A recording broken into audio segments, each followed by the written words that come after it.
Okay, so in diagnosing gluten sensitivity, it's very important to understand where we're coming from.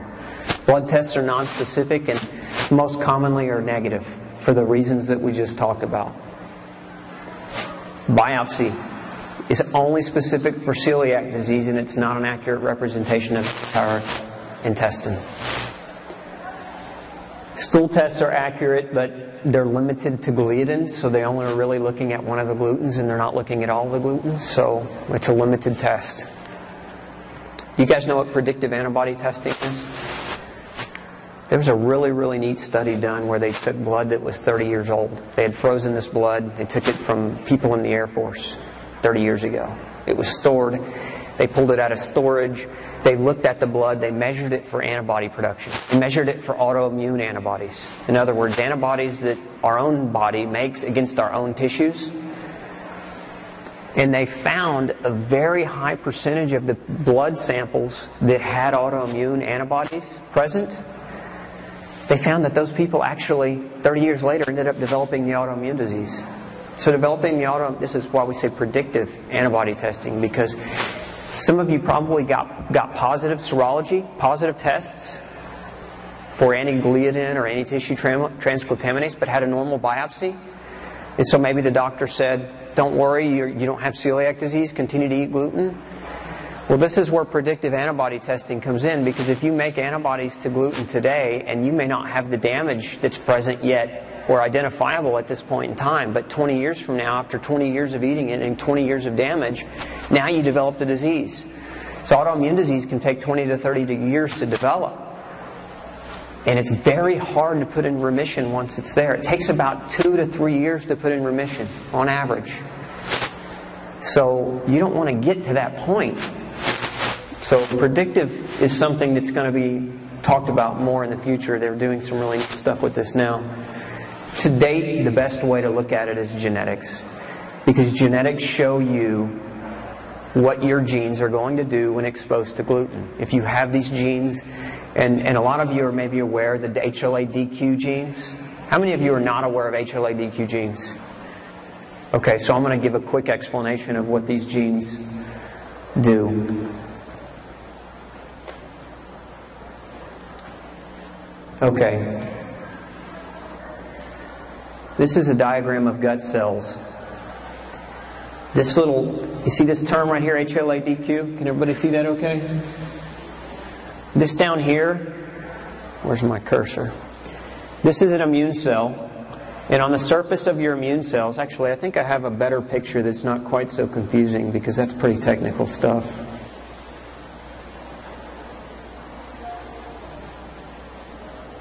Here it is.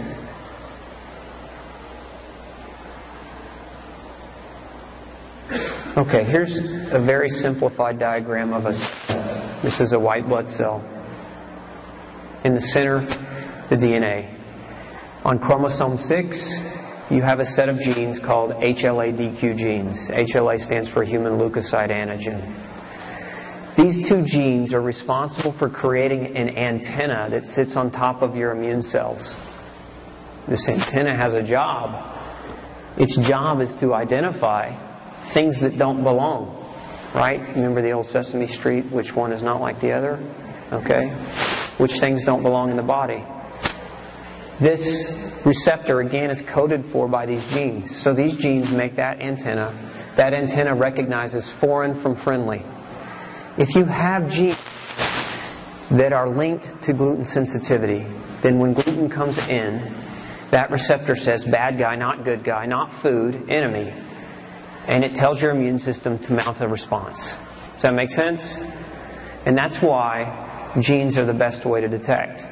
Because you can be a newborn, not sick yet, but if we can identify genetically whether or not gluten is going to create disease in you 20 or 30 or 40 years from now, we can stop that from ever happening.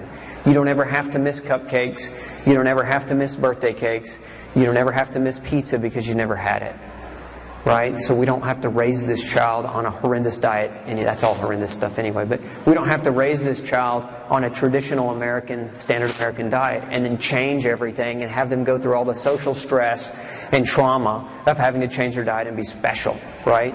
Because that's one of the things about going gluten-free is you have there's this whole social stigma about it. Does that make sense? I'm not boring you guys with too much scientific stuff? Okay. So, when we talk about how to diagnose gluten sensitivity, your best way, your most accurate way is DNA. Now, there's two gene associations, two gene allele associations with gluten sensitivity that most people are aware of, hla-dq2 and hla-dq8. Okay, these are celiac-associated genes, but there's a whole other subset of DQ genes that are linked to gluten sensitivity of a non-celiac variety. So if we go back to that term we talked about earlier, non-celiac gluten sensitivity, if your doctor does an hla-dq test, most labs, as a matter of fact, there's only 2 labs in the country I know don't report it this way, but every other lab in the country reports it as either you have genes for celiac disease or you don't have genes for celiac disease, but they don't look at the non-celiac gluten-sensitive genes. So if you don't have hla-dq2 or hla-dq8, but you have one of the other genes associated with gluten sensitivity, you'll never know if you do it through a standard lab, because they don't report those alleles back. They just say negative. The doctor never even gets the report. The lab that I use, I forced them to send me the report. I wanted to know what the genes are because I do all the interpretation. So I just say that because if you go to your doctor and you say, I need to have a DNA test done for gluten sensitivity, and you get it done and it comes back as negative for DQ2 or DQ8, it doesn't mean you don't have gluten sensitivity. It means you don't have DQ2 or DQ8.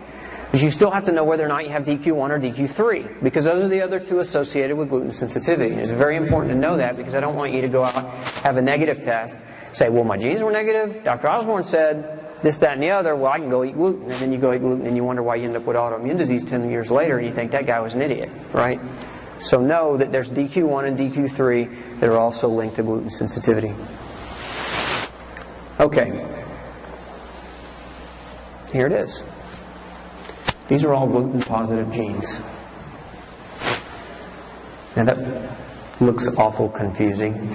Okay, we're talking about serological values and numerical values for DNA.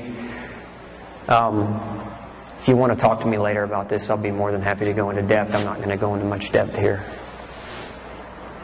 This was just a research study done in 2000.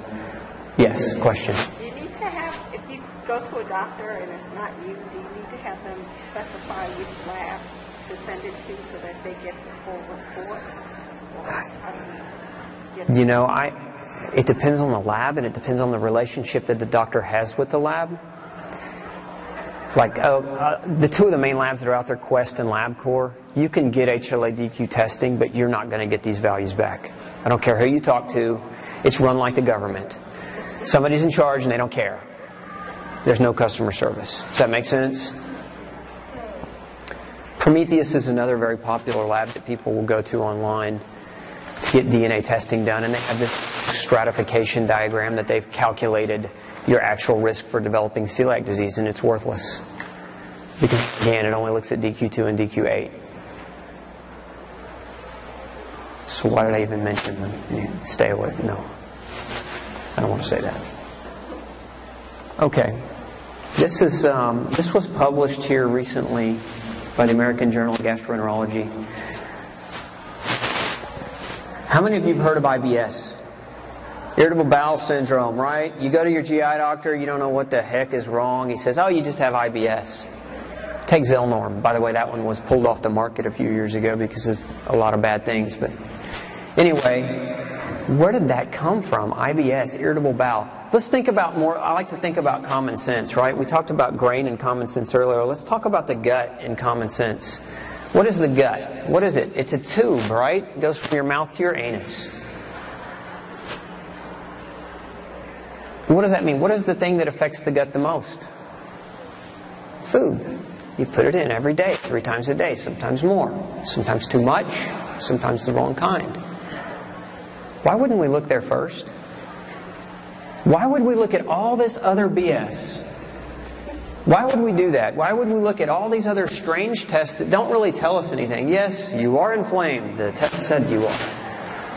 I feel inflamed. The test says I'm not. It doesn't make sense to do all these expensive tests that don't really tell us what's wrong. They just tell us that something is either present or not present. And if something is not present, we usually get a big stamp across our forehead that says you have too much stress. Here's Prozac. Here's an antidepressant. It's ridiculous. I don't know what's wrong with you, so here's a depression pill. So common sense dictates that the most common thing that affects the gut is what? Food. So why don't we look at food first?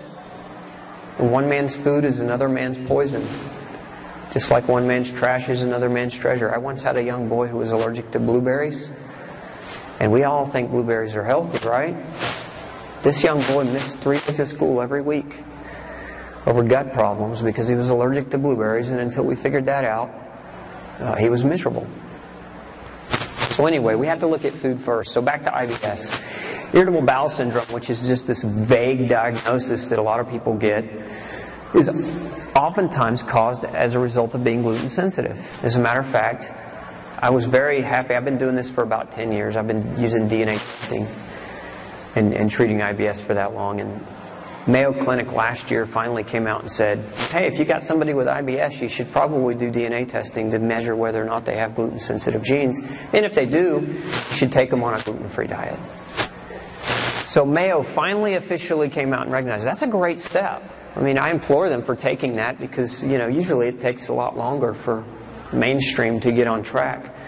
But that's what this study was. It was if a person has IBS, they need to be tested genetically for gluten sensitivity.